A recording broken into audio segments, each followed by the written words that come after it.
Ayan, good evening sa ating lahat. Again, this is Captain Mark Lester, Katunggal, Reserve Philippine Army. This is my third and final content about my journey towards becoming a commissioned officer in the Reserve Force of the Philippine Army. You can check down below from the description area the first two videos that I have made so far. This is a 3-part content about my personal experiences and journey, where I share not only my experiences but also real scenarios as well as tips kung paano maging isang commissioned officer sa Reserve Force ng Philippine Army. Pasensya, medyo natagalan ang aking third and final part because I got busy with my full-time work. Isa po tayong teacher and medyo hindi tayo nakapag-prepare ng masyado tonight, so I just recalled I still have a missing part for my content and gagawin natin ito ngayon. Sa first video ko, I shared my motivation, personal motivation, kung bakit ako nag-decide na mag-pursue into becoming a commissioned officer. Sa second video naman, I shared overview of the process should you want to become a commissioned officer. And for this video, I will share deployment. And when I use the term deployment, I mean what happened next right after I was commissioned. What are the opportunities that may also come your way, and as well as ano yung mga kailangan nating i-prepare after being commissioned, and also other things that I want to talk about as part of their content na sana makatulong sa mga viewers natin ngayon, especially yung mga nag-apply na to become a commissioned officer and waiting na lang sa kanilang order. So this is only again for educational purposes. I hope this content will enlighten you and help you. Please don't forget to like and subscribe to my channel. So stay tuned.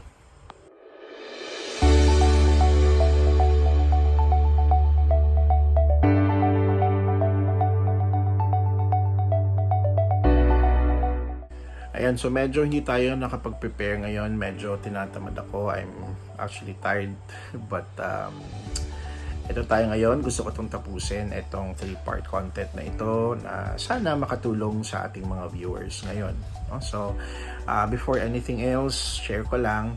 I was commissioned 2 years ago. I got the order in 2022. It was in January, if I'm not mistaken. And I was called to receive the good news. I was finally done back in March 2022. I was personally done by no other than Major General Fernando V. Felipe, the former commander of Reserve Command of the Philippine Army. Finally, na tupad yung ating desire at yung ating pangarap. May tuturing natin na isa ding pangarap na maging isang parte ng Reserve Force ng Philippine Army. It was a happy moment and fulfilling moment for me to be finally done by no other than the commander of the Reserve Command that time of the Philippine Army. So, fast forward after the commissionship, I was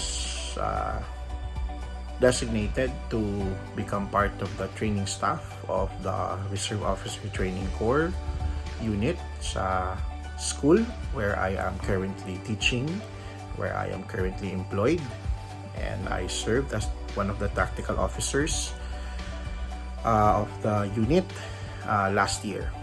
Also, I was given the opportunity to also serve in the headquarters company as the commandant.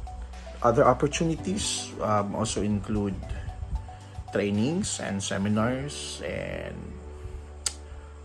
generally meeting with my other officers, establishing new friendships, colleagues, and generally events that will contribute to your personal growth, that will contribute to your wellness, and also be able to look at the greater view and perspective kung ano yung ginagawa ng Reserve Command sa aming locality, sa inyong locality.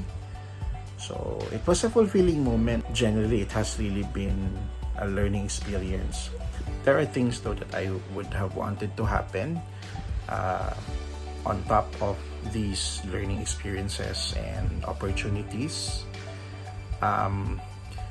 Sa mga information na nakuha ko, there should have been a general orientation before the quote-unquote deployment. In my case though, it didn't happen. So I realized na when you become a commissioned officer, it's best that you are a former ROTC officer. I should say that there were times where I feel overwhelmed about general vibe and experiences and tasks that I have encountered right after the commissionship. I don't know what happened, but based on the information naman na nakuha ko, there's supposed to be a general orientation. But like I said, I was not oriented properly.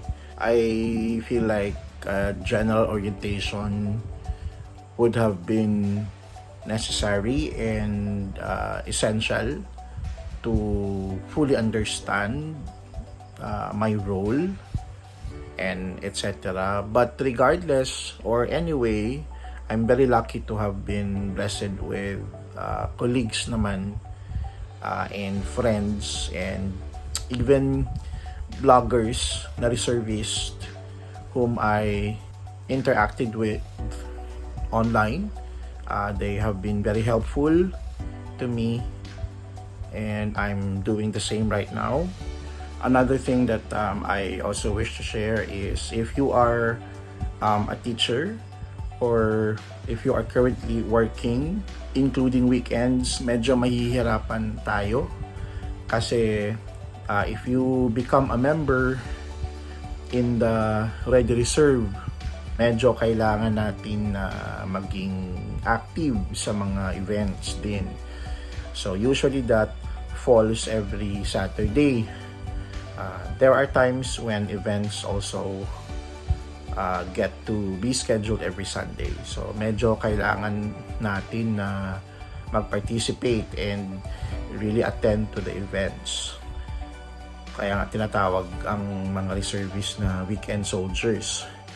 I have to admit there are times when I really couldn't commit because I also teach the graduate school of our institution.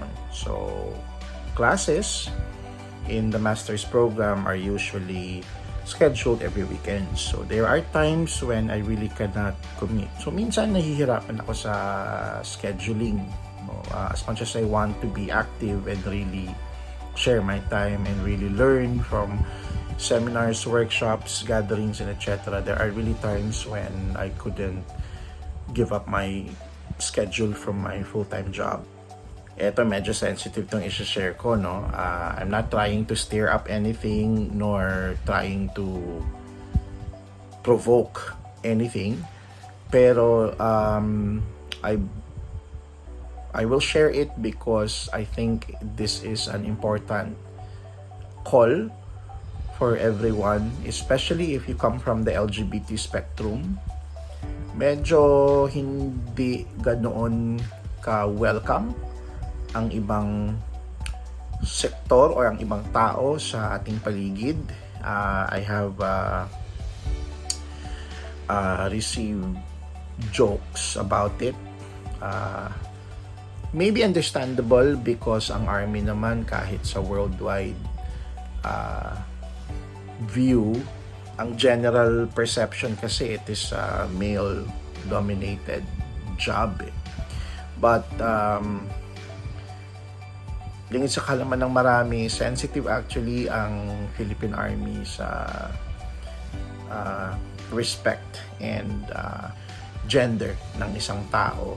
In fact, the former AFP spokesperson, si Sir Zagala, Colonel Ramon Zagala,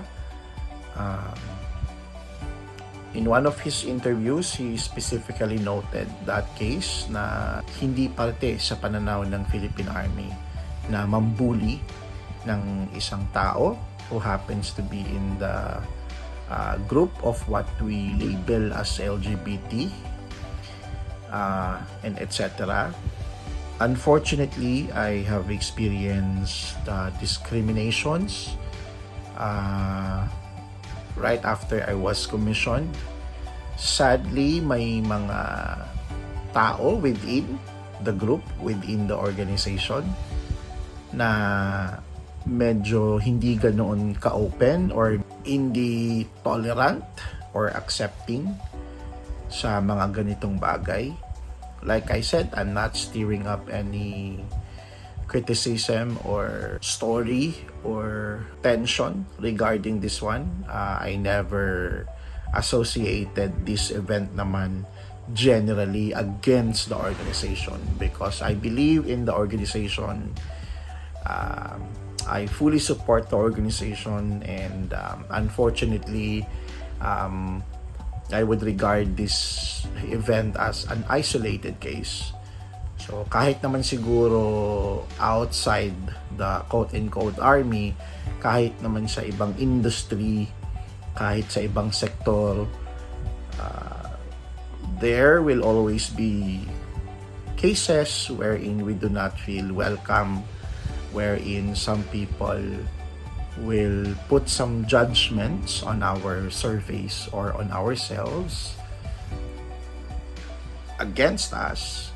And kaya nga nang sabi ko, nakakalungkot. That's a sad reality, but my advice, if you happen to be like me,